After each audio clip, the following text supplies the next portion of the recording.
New Thought Media Network.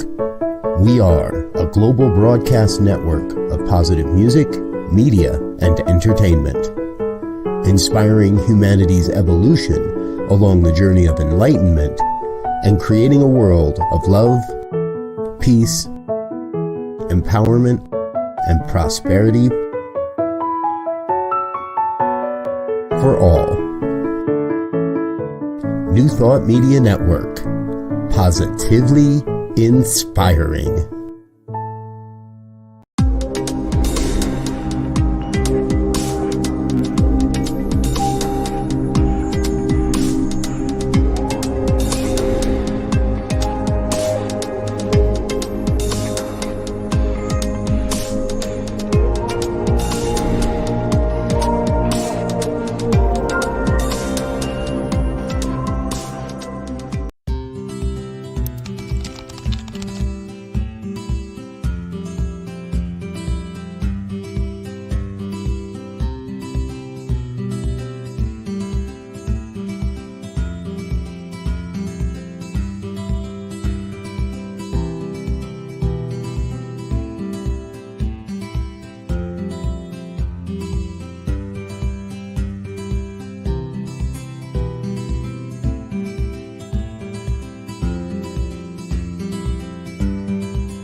Good afternoon and welcome to Finding the Joy in the Journey. I'm Rev Gina and I am blessed to be here with you today on New Thought Media Network. I have a wonderful partner in crime today. I have a wonderful guest who's been here several times and I just love, and we are blessed to have Bonnie Gonzalez is going to be coming on in a minute. But for those of you that are new to Finding the Joy in the Journey, let me tell you a little bit of what it's about. To me, joy is why we're here. The experience of love and joy is why we're here. And sometimes it feels like it's blocked. Sometimes it's not my experience at all. And one thing that I realized years ago when I was going through one of the most difficult times in my life was that there were moments that I still experienced joy. And I thought I was crazy. I thought, clearly I've lost it, because how can I, in the midst of this awful time, be laughing? And I realized that, no matter what, joy is here now, present. As I went through and realized and learned more about science of mind, I realized that joy is an eternal quality of divine that is always present within me. But before I even knew that, I knew that it was accessible. Because if it was available to me, even momentarily, at the worst of times, then it's always available. So the trick is, how do we get there? How do I realize and remember in the moments that don't feel joyful that I get to choose joy, that it is still present? See, in the United States especially, we are a fast-paced society of bigger, better, faster, more. And I grew up as a human doing, not a human being. I didn't know what it meant. I had goals, and as a life coach especially, here I was saying, okay, what's next? What's next? What's next? Always busy, the overachiever, trying to make everybody happy. And I realized that there was a lot happening behind the scenes that I wasn't sharing, that I wasn't even acknowledging. I was so busy that I wasn't experiencing the now. Too often we have what I call destination happiness. Well, when I achieve this, then I'll be happy. When I meet the right person, when I find the right job, when I've lost weight, when I've achieved, then I'll be happy. And the truth is, when we go by that, there's always something else to buy, something else to do. There's always something more. The truth is, finding the joy in the journey is realizing it's here now. It's seeing the beauty exactly where we are. And that's what brings us joy. That's what happiness is about. It's not about getting what we think we want, it's about wanting what we have. See, if you're climbing a mountain, the view is beautiful every step of the way. And that's life. Every day there's beauty in it. We don't want to miss it along the way. So I am so grateful that you are here with me to talk about this important subject of joy and being present in it right here, right now. And I can't think of anybody more fun to be here with than Bonnie Gonzalez. Bonnie is a registered nurse and a licensed spiritual practitioner. She's a professional life coach, a licensed soul collage facilitator, and a doula for grief, a former hospice and palliative care nurse. And Bonnie currently has a weekly program on New Thought Media Network, and it is amazing. It is wonderful. Your Doula for Grief. And it is on Mondays at 1 p.m. Mountain Time, 3 p.m. Eastern Time. So same time, just on Mondays. And she brings grief out of the shadows of life, illuminating its gifts in a state of grace. She was born in South Carolina, and she's been everywhere. She actually went to DC at the age of 10, but she was living with her beloved husband Tito in Ireland, and now she's in Mexico. They are global citizens, and she is pure joy. She's on the Centers for Spiritual Living Visioning team, secretary on the CSL Global Services Committee. And she just is a joy and a gift to me. So without more, here she is, Bonnie Gonzalez. Hello. Hello, Gina. Thank you. Thank you. How wonderful it is to be here with you today. I'm wonderful. I just love the title of your show, though, Finding Joy in the Journey. So I am good today. Isn't it? It's so important we realize it's not somewhere else. Yes, it's right here, right now. If we can stop to remember that. That's what it's all about. Remembering. I just love what you said, that joy, it's a choice. Yes. And I choose to be in joy right now. We've got so many comments already. I'm so excited. Garrett from greetings from South Africa. And yes. it is a gift to have you here with us. And of course, we have Shay, who I believe starts her show next week. How exciting is that? Next Friday. How wonderful. Next Friday. Yes. She begins the show on this network. So that's wonderful. Excited about that. Shannon, thank you for being here. Namaste. Wonderful to have you here. And of course, Zoe was just on his wonderful show of choice. And it was a wonderful topic today. If you happen to miss it, one of the blessings is you can always go back and watch it. And, he was talking about conflict, and it's so important. It's one of those things that it may not be easy to talk about, but we all experience it, whether we acknowledge it or not. And yes, it's so great to have you here. He says, yay, Bonnie. Yay. So big kisses to Zoe out Look at all these comments. It's great. I love it. So thank you all for being here with us. Yes. Thank you. How are you today? Wow. Today, and in this moment, I am wonderful. And I always say that if I stay in the moment, everything is wonderful. It's when I start venturing outside of this moment, when I start thinking about what was, what's to come, bringing that a little bit of the, what do I want to call it? A little bit of our anxiousness. I'll keep it in the eye.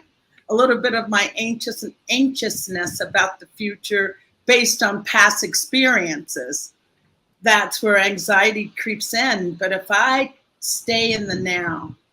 It is so good. It is so good. Yeah, it's the would, could, shoulds that get us into trouble. Right.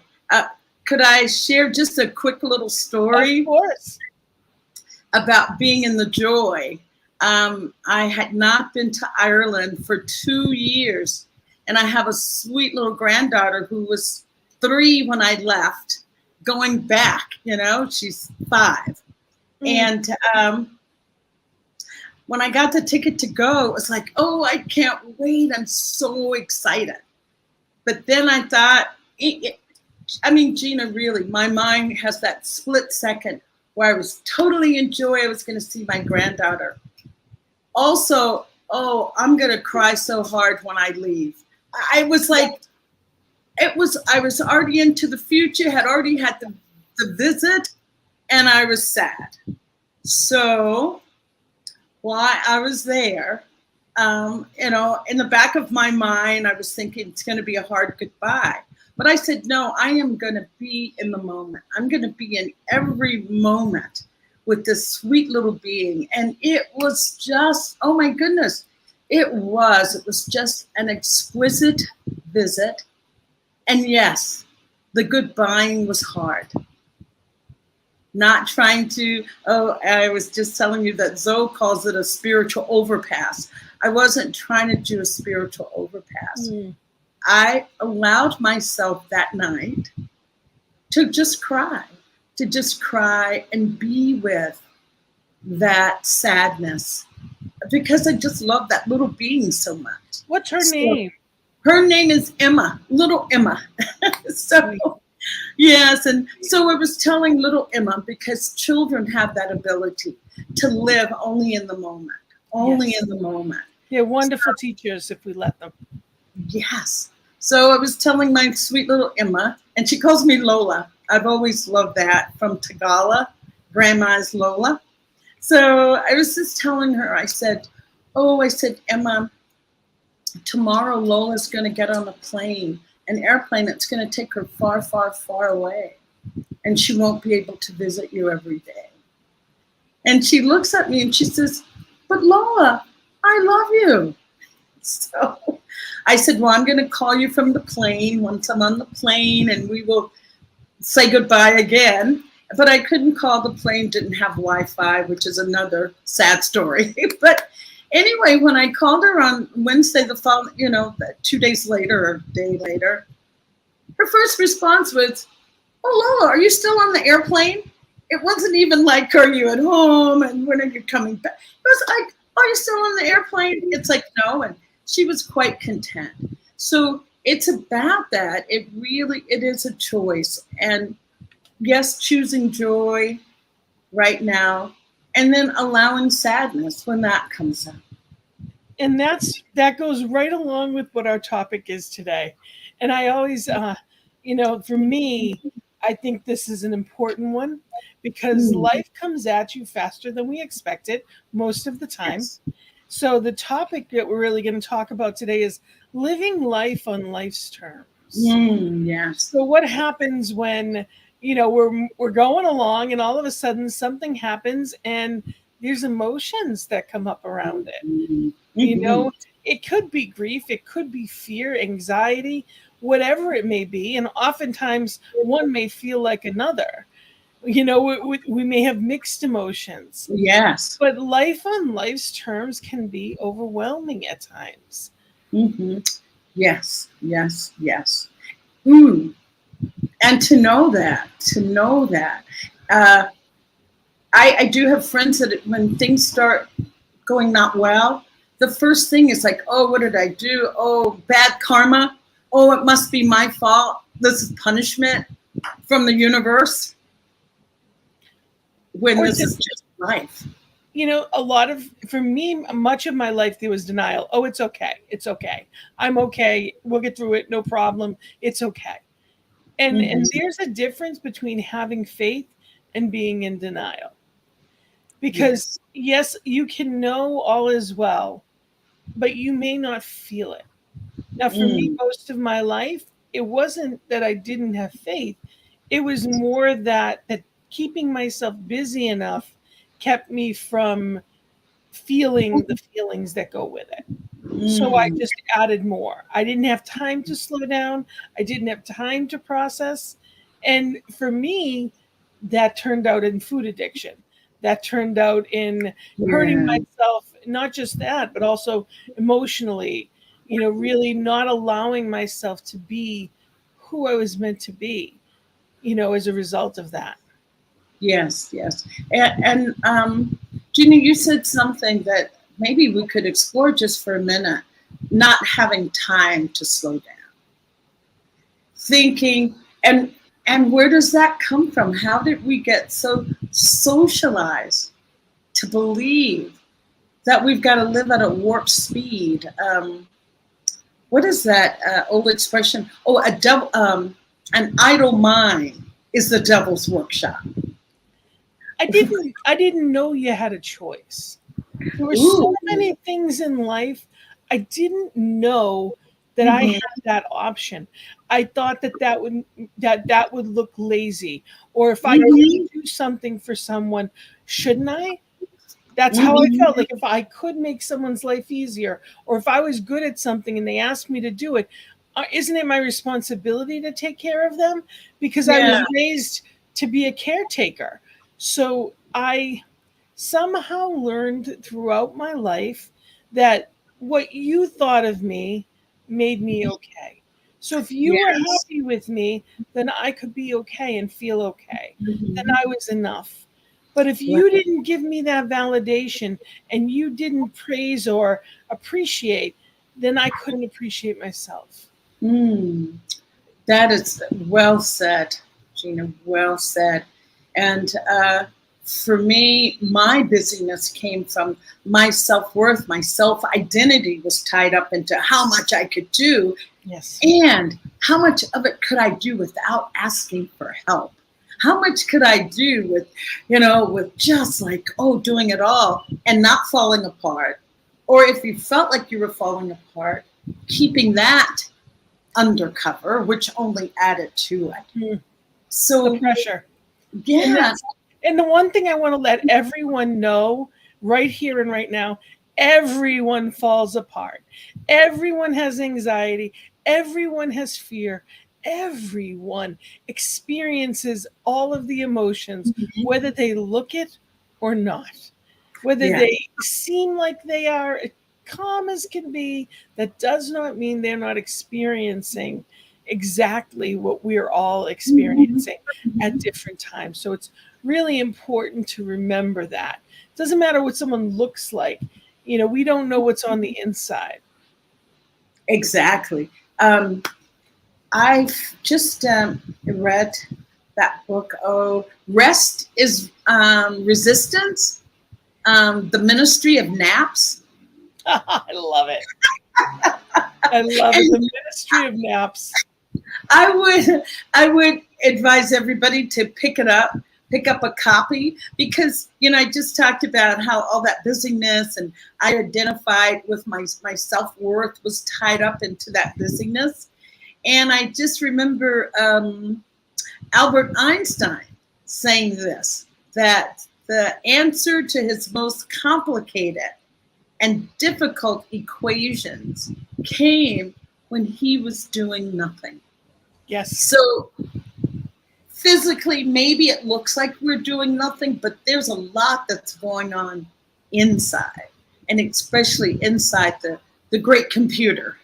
Well, if you take a nap and you close your eyes and you're thinking of whatever needs to be, it's almost like a surrender, giving it to your highest self to answer the question. Wow. I believe it was Edison that used to sleep with something in his hand, and it would drop into the bucket and the bucket would wake him up. And that's when he'd have the answer. And it was like, that was his practice, that his nap was part of his practice. Right. We're somehow raised, or somewhere along the line, there was some mismessaging that, like I said, human doings, as opposed to be still and know. And being. I have a wonderful friend who would say that when she was younger and coming into adulthood, that when she was just, her mom would call it almost hysterical, she would tell her, go take a nap and you'll feel better.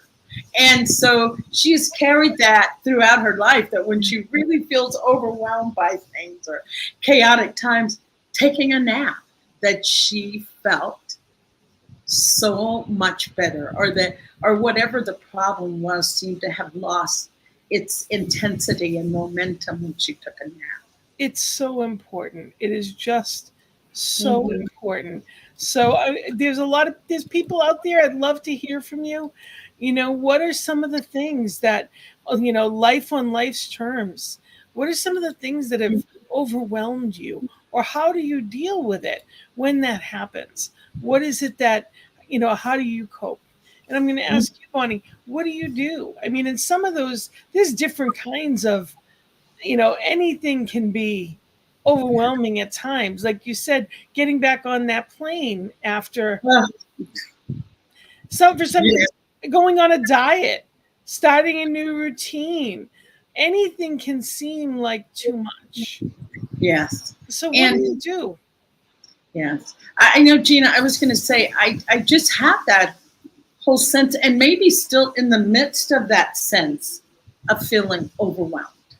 I had the big trip, and then I came back and I went to the Convention of the Americas. I was a presenter there. I had house guests coming and going, and it was like, oh my goodness. Even my friends were saying, oh, you need to stop. What I find, now this is me, what I find the most helpful is just having wonderful friends. But what really helps me, Gina, is if I start my morning with a routine, which is meditation and contemplation.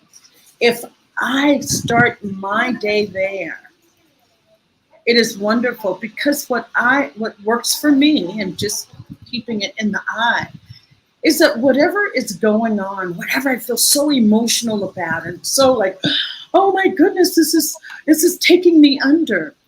If I go into meditation, and once I'm at that calm place, that really still place that I can only reach during meditation, if I bring the energy of that situation there, if I just, not even the energy, if I bring the situation to that point in my meditation, it feels like I see it without all the emotion. I see it without all of the, oh, I'm overwhelmed, and, oh, what am I going to do? The nervousness. It's putting God at the helm. When we do that in the morning, I love that. I love that. The direction of our day. And we are taking that moment to hand over the reins and know the highest way is underway. Yes. It's a gift to know that highest, and it doesn't, there are people that don't believe in, it's not about outside. Spirit is within us. That highest self within us. It's giving permission. Yes, yes. I love that you said that, handing the reins over, because the first thing I thought about, Jesus, take the wheel. Do you remember that? Oh, I say it all the time. It's like, just, I can't, you can, and I'm going to let you. I can't, God can, and I'm going to let you, Right, right. That's how I feel. And actually, Shay said from the Bible, it is vain that you rise up early and go late to rest, eating the bread of anxious toil, for he gives to his beloved sleep. Okay. Well, that's do you want to unpack that, Reverend Gina? I think it's all about what you believe in, as far as, it's not about what we get done as much as who we are and how we do it. Right, right. How you live, who you are, what you're doing, your purpose. When you do what's yours to do, you know it. But when we do what's everybody else's, it's very different. And I think that's when we feel like we're on the hamster wheel. That's when we feel like same stuff, different day. When we are not living our purpose, when we are not honest with ourselves and having boundaries, when we're not being the light that we are, Mhm. that's when a lot comes up. And that's what happened to me. I spent so much time running and doing and feeling not enoughness. And the next Mhm. thing I know, I couldn't do anything. You think you Yeah. can't slow down until you end up with an illness. And the Right. next thing you know, that dis-ease Right. became a disease. And I ended up with 2 major cancer Mhm. surgeries. And Mm. after which life changed and has not been the same. And I wouldn't want it to be the same. And there's a lot of things that I learned as a result of life on life's terms. This is what Yeah. happened, and I also know that it's better in some ways, and I'm looking forward to it getting even better. Yes. And I just wanted to say something I wanted to ask you, Reverend Gina. There is some part lots of people when they're having illnesses and things like that they feel this sense of I did it to myself. It's a self-inflicted wound. Absolutely. What's the word I'm looking for? Oh, that they're feeling guilty, and And that I shame, even shame. yes, Imagine fearing guilt and shame. There is together. nothing in my life, the worst that I've ever felt, the worst thing I ever had to do was to tell family members that I had the experience of cancer. Because Oh, I knew what that felt like, because I had helped my mother, my father, my sister. So many yes. family members and people that I loved had experienced that. And I knew what it felt like to hear that and feel helpless and feel the emotions of it. And having to tell my mom, my husband, people that I love that I was walking through this, that was worse than having it. Right, And, because and when you think of the insanity of that, I'm not letting them down. I didn't do anything, but I didn't know how to internalize that truth. mhm, Intellectually, but how you feel, there was guilt and shame. And I've had that experience several times. And you mhm, can know and still experience it. right. And as you walk through that, Reverend Gina, then you're able to sit with someone who is going through the very same thing. That every experience that we have, you can believe that at some point you'll be able to sit with someone who is having the exact same experience, and then you can be that voice that helps pull them back to the reality of what's going on. Because there is something about shame and guilt, as you said, that gets everybody, that no one can escape that one. It's toxic. Um, It's they absolutely toxic. it's contagious. I've just heard this forever, and I always kind of dive into it a little bit. But the statement is that guilt is a lesson not learned. And when I start feeling guilty about something, it's like, what am I not seeing? What am I not seeing? What gift did it have before that I didn't unpack? And it's just something that what is the word? It's like a distraction. Like it'll keep you thinking, Yes. and therefore you're out of that guilt because I am thinking, what is it? What about this situation that I've experienced before that needed to repeat itself? So I like to look at that. But anyway, back to your original question, Reverend Gina. What do I do when I'm feeling overwhelmed? And I'm telling you, the last 6 weeks have been just that. And so meditation is one that I can fall into. And I want to say this about meditation, because I've heard from other people, they say, oh, well, if you meditate, then you should never be overwhelmed. You should never be anything. Here's what I can guarantee you about meditation, that when you're meditating, you definitely are not overwhelmed. But once you finish, you are back in the world. I remember once, oh my goodness, Reverend Gina, I had I could still remember it now. I just had the deepest, most profound, beautiful meditation. It was just exquisite. I didn't want that meditation to end, but I finally had to bring it to a close. It had been like an hour. And I remember getting up, and then my phone rang. And the first thing I said was, "What idiot is calling me right now? Can't."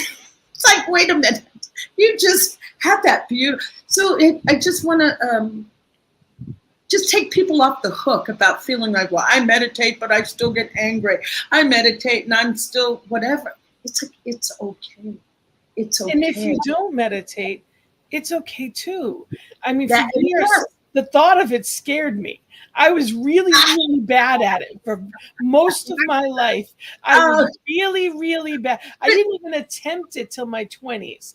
And then I had an egg timer. I literally had an egg timer for 3 minutes, and it was excruciating. So it's not for everyone. And there's different kinds of meditation. Guided meditations are wonderful. If that's something, if you have difficulty with it, reach out to someone, even reach out to us, and I'm going to put our emails up, and you can let us know. We can help you with that kind of stuff as well. Reach out to people that can help you get the answers that you need, and if people need to reach Bonnie, I want to make sure they know you're doulaforgrief.com. They can reach out to you anytime, as well as they can find you on Facebook. Right.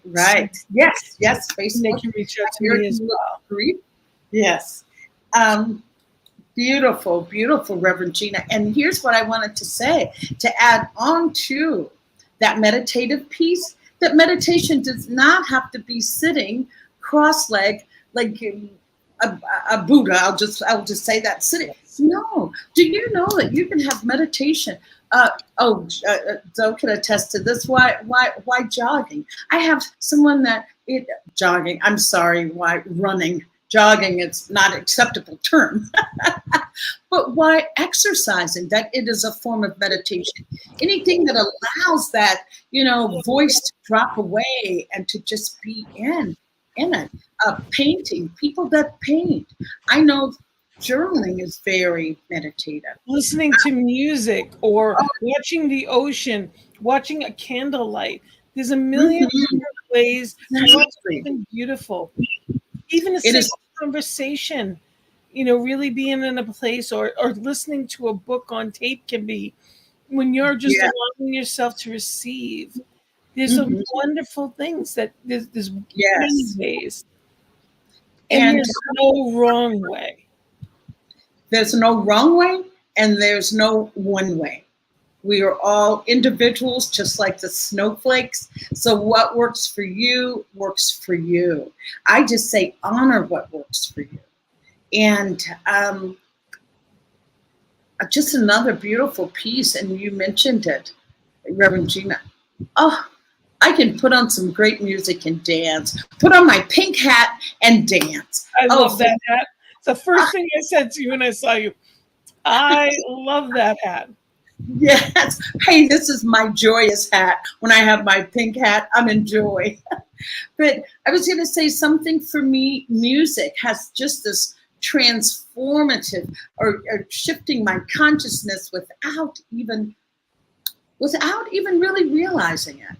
And especially live music. It can take you somewhere else. Yes, definitely somewhere else.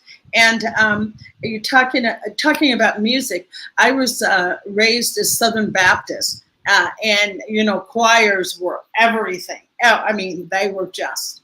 But as I matured, I ran as hard and fast as I could from Southern Baptist and wound up as a Buddhist. So chanting is another way. There was a chant that can really shift the mind in just a matter of seconds to be able to chant. That's the core of you. Yes, and there is a whole studies about a repetitive sound that is repeated over and over. And it could be hallelujah, hallelujah. Whatever you're repeating, that repetitiveness. And because our craniums are, it's enclosed, and so everything vibrates. And I don't want to get too scientific, but there are reasons why a chant can definitely shift your level of consciousness. And so with that being, Buddhist and chanting, do you know now I can go back to gospel music with a whole new reverence and frame of reference for that music. You can take what you want out of it. There's beauty in anything. Yes. It doesn't mean the letter of the law, No, it does not.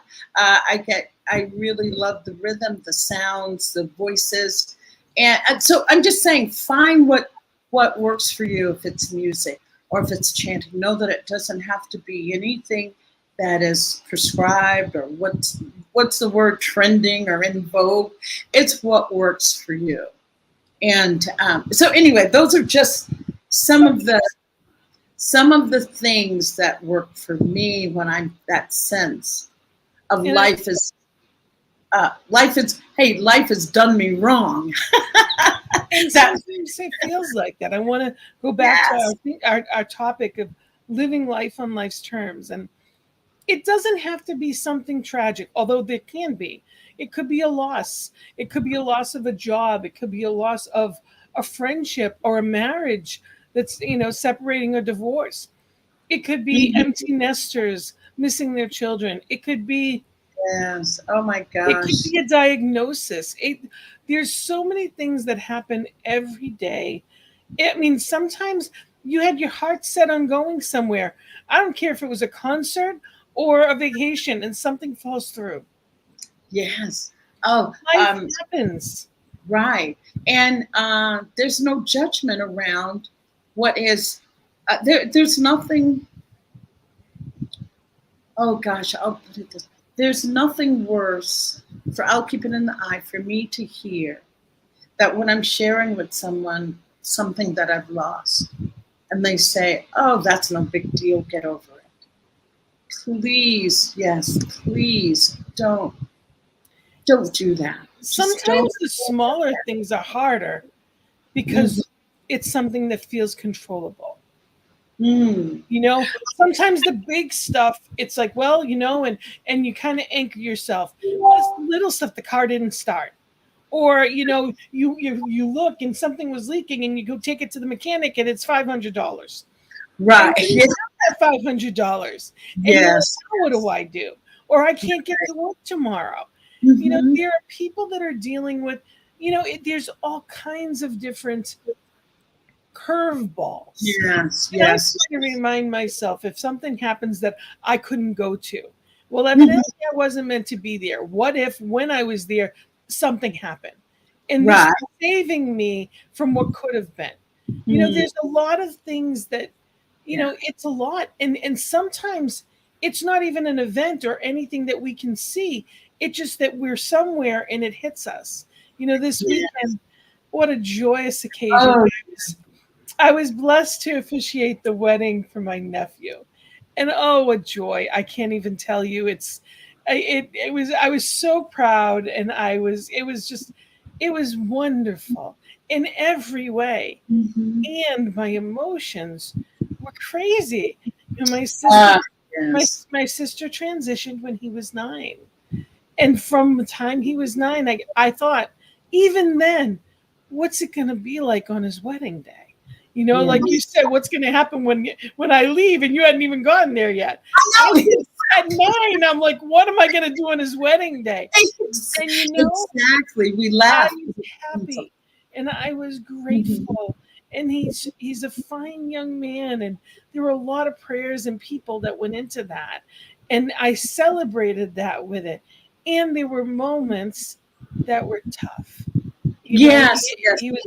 I'm grateful. He had a wonderful stepmother that really cared for him and loved him, and she danced with him. And it was beautiful and so hard because it wasn't my sister. Yes. And I know she was there because there's only one. And in the moment, I allowed myself to cry.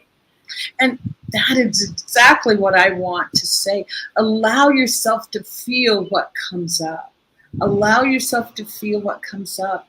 Because if it comes up, it means that now is the time to be with it. Now is the time that this emotion wants the attention, because we all know what we resist will persist. If you try to choke that down, Reverend Gina, or if I tried to choke down my leaving my little granddaughter at that, yes. Well, we've come through a lot and we've taught a lot, but oftentimes we teach what we need to learn. Most of the time, Yes. we are attracted to teach and learn about what we need to learn. It's not for someone else; it's because we needed that. So we've gained that wisdom through not just education, but also walking through it. And I am grateful for it. And it doesn't mean that just because you know it, that you don't feel just like everyone else feels. Exactly. You never. Okay. Yes, I'm sorry. Oh, wait. I was going to say, even though we could say we're experts in any and everything, but we're not immune to the emotions that go with life. You're not immune to that. Oh, I even had I was going to have eye surgery, long story. And the physician was telling me about it. I'm so sorry, but I'm going to have surgery. He was almost in tears. I wound up being a comfort for him to just say, wow, wonderful. You need to take care of yourself so that you can in turn take care of your patients. And just that I would be praying for him for his surgery. Now here he does surgery all day long. You would think, oh, no, none of us are immune to life's beauty of its plethora of challenges and opportunities we have to learn and grow and move. And several times in my life when I've walked through things that were devastating, I, just like you said, I sat there and comforted other people. Even though I'm the one that it was affected technically more, I'm sitting here comforting everyone else because it was what I was raised to do. So I've learned not to do that anymore. I've learned to not deny my own at the expenses. I will help anyone, but it can't be at my expense either. Exactly. And I also believe that by allowing other people to see my challenge and struggle with an issue gives them permission to say, wow, yes, I am also having that. Or even if they don't say that to me, but if they walk away with that, wow, watching her struggle with that, yeah, I've had that struggle as well.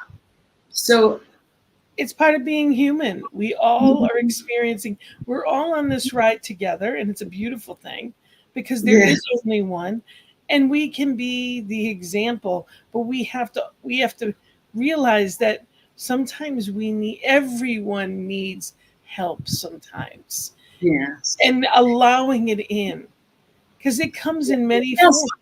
Allowing it in, allowing that help in. Yes. Oh, because it's okay not to be okay. Yes, it's okay. And those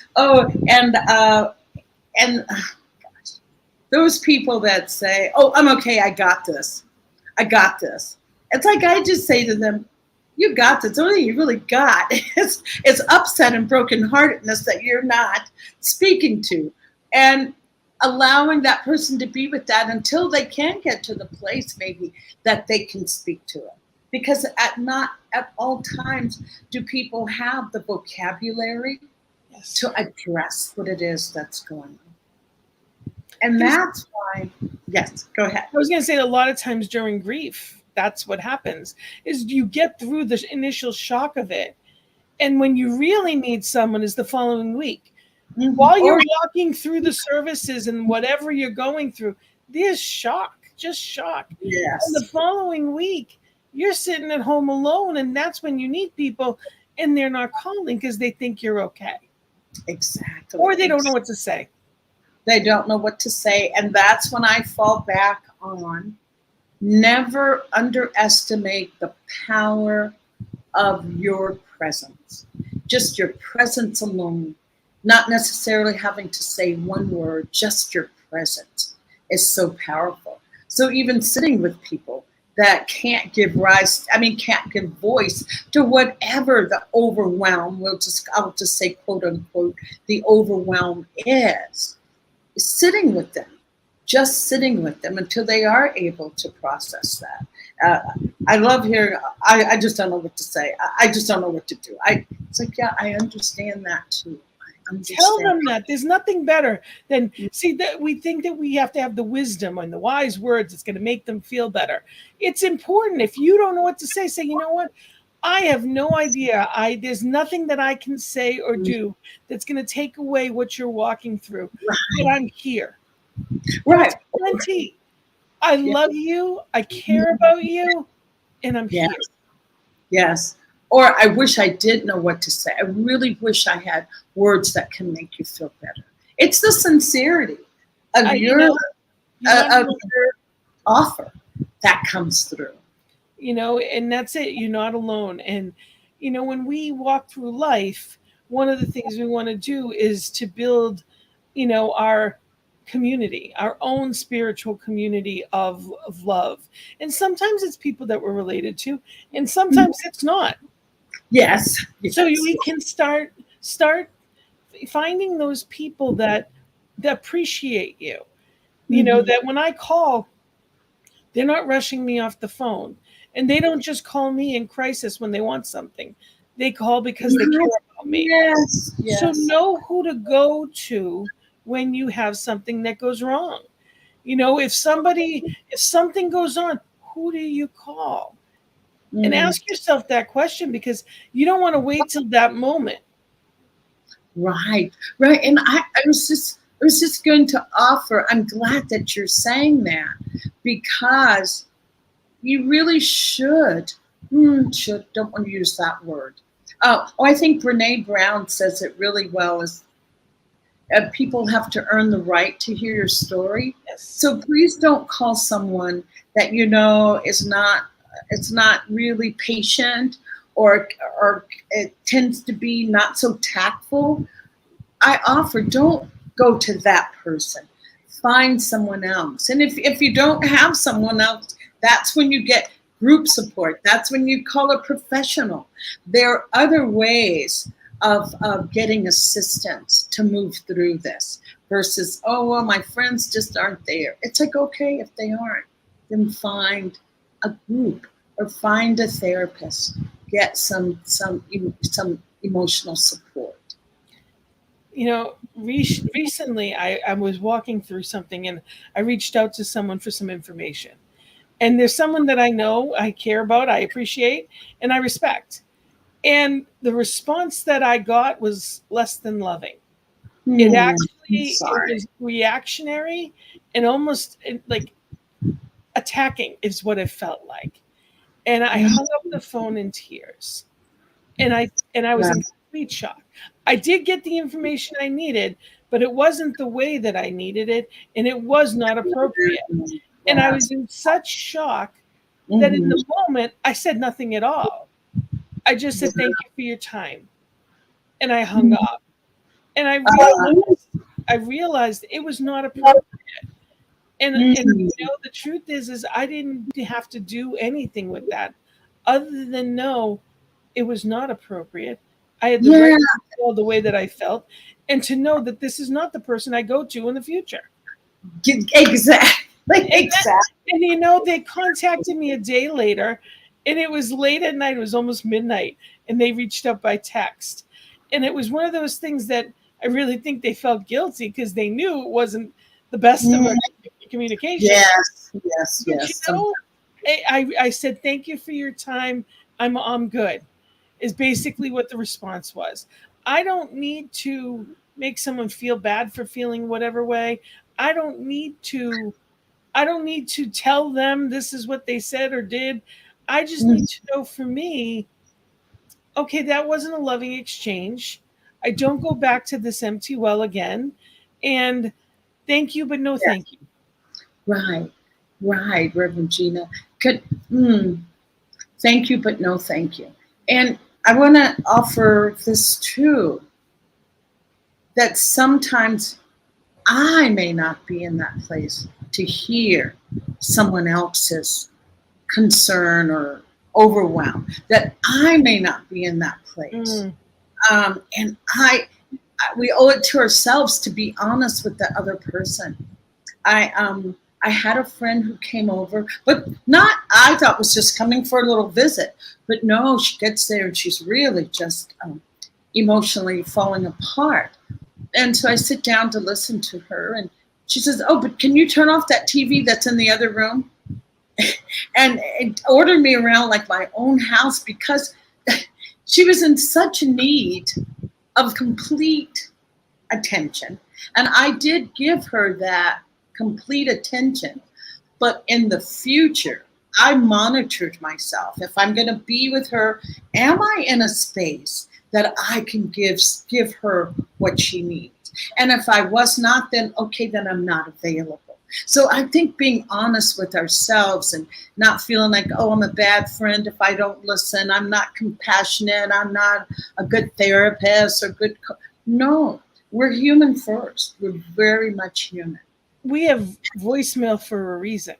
If you're not at the place, don't answer the phone. Love it. Oh, I give you permission to not answer the phone. If it's urgent, they'll leave a message. If it's not, it's on them. There are people in our lives that take more than they give. And then there's other people that sometimes we're just not in that place. And I don't mean that there's anything wrong with them. It may just be that I am emotionally not in the place to not react to them. And that's the best thing that I can do, is to not answer the phone. Mm-hmm. Exactly. So, and we were just talking about being overwhelmed, and I go back to the same things that's the same recipe for moving or navigating through grief, if you want to call it that. Maybe algorithm or template. Self-care. And self-care is not just going to get a foot massage or getting a back rub. That is only the tip of the iceberg. Maybe, Reverend Gina, maybe self-care is disconnecting from all of your electronics for a day. Yes. Being totally unavailable for a day. What is that? Taking a voice rest. Having a voice rest where you're not speaking for, half the day. Half the day I'm on voice rest. Self-care is a wide range of activities that you do that allow you to feel calm and supported. And it's really important that we realize that, life happens fast. And that, there may be what is great today may not be tomorrow. And, just like I'm not always ready and available, other people aren't either. And allowing people to be human, but also allowing ourselves to be human. Right. Exactly. And knowing that some of our tips and tools that we use ourselves aren't always effective. Maybe you need a new tool, a new tip. Mm-hmm. And that's when I love reading books and underlying and marking things that I can go back to, or reading some quotes that make me feel better when I've meditated and I'm still like, or if I've danced and I'm still feeling, having a little bit of an arsenal that you can turn to. A spiritual arsenal. Yes, and having that as a routine. So doing, Sunday service, maybe, some people I know for me, being in a spiritual connected place, it really, with like-minded individuals, lifts me, and I'm going to use that as an interlude to just mention Sacred Circle at 7 tonight. Oh, wow. Okay. So come together with us. We are using this topic tonight for spiritual conversation, and would love for you to join us. It's 7 p.m. Eastern time. So wherever you are in the world, that's 5 p.m. Mountain time. And the two of us will be there, and you are invited. Yes. Sacred Circle at 7 is every Thursday, but this Thursday, Bonnie's going to be with us tonight. Yes. And I am so excited. So I would love to hear, with all that we've been talking about, what people are thinking and what they are feeling about it and how they cope with everyday life stuff. Yeah. was there anything that we didn't cover? Was there any tool that really is so effective for you that you'd like to share? I'd love to hear it and pass it on. So, beginner's mind can open us to greater possibilities. Absolutely. And, absolutely. And Garrett, thank you. We appreciate you being here with us. And same, Wayne, wonderful to have you here. Oh, hey, Wayne. As well. So we've got, what a gift to be able to have these conversations. Yes. Go ahead. Magical. Yes, I was going to say I love Zoe's comment about a beginner's mind, trying something new, introducing a new something into your life, a new hobby. I said I was going to do an advanced Spanish class. That'll be something new. Get me out of a rut. But I like that. Thanks, Zoe. So it's really, honor yourself. That's the answer. That it's okay to not be okay. And there's help all around you. So know that you can reach out, and we'd love to hear comments. This is how to get a hold of Bonnie, yourdoulaforgrief.com. You can reach out to her. Her email is on that, and you can reach out to her, as well as going on Facebook. And I want to make sure people know, again, her show, which is wonderful, Your Doula for Grief. And the topics are all pertinent. They're a wonderful way of facing things without being overwhelmed by them. It's so important to talk about. So it's at 1 p.m. Mountain Time on Mondays, same time as this show. It's just Mondays as opposed to Mondays. Yes. Thank you for being here. I was going to say the words. Well, I was going to say this Monday, my topic is going to be this Monday. It's going to be near-death experience and how those near-death experiences can bring comfort to the grievers, to those of us who are still here. And I just want to say to anyone that's dealing with life on life's terms, just don't do it alone, because we are all human. We're social creatures, and we need community. I need community. You need community. So with whatever is going on, know that you don't have to do it alone. And know that you're loved and appreciated, that we absolutely are grateful that you're here with us. And we are so grateful on this network. And my contact information, you can either email Gina at cslboston.org or Gina at believingyoutoday.com. And both of us are available for coaching as well. Yes. Thank you, everyone, for being with us. Yes. Oh, Reverend Gina, I was going to say, I know that you head up the prayer team, correct? No, I'm just another member. Zoe's So it's a wonderful group of people. Remember that we're 8:15 Mountain Time, AM and PM, 7 days a week. And then there's also Spanish prayer. I believe it's 9:30. I think it's at 9:30 Mountain Time every day. So just know that it's so important to stay as part of a community, and we're grateful to have you as part of ours. We hope you'll join us tonight. CSL Greater Boston's Facebook page has the live link to the Zoom link. If you need it, you are cordially invited, each one of you, and we're really grateful you're here. Remember that we are here at this network because of people like you. So, go to CSL. I mean, if you can, go to ntmedia.org, click on the donate button. Know that we appreciate you. So thank you, everyone. And you find joy in the journey. Every moment. I love you. Bonnie loves you. Sending big love. Big love. Blessings and love. Namaste. Okay. Namaste.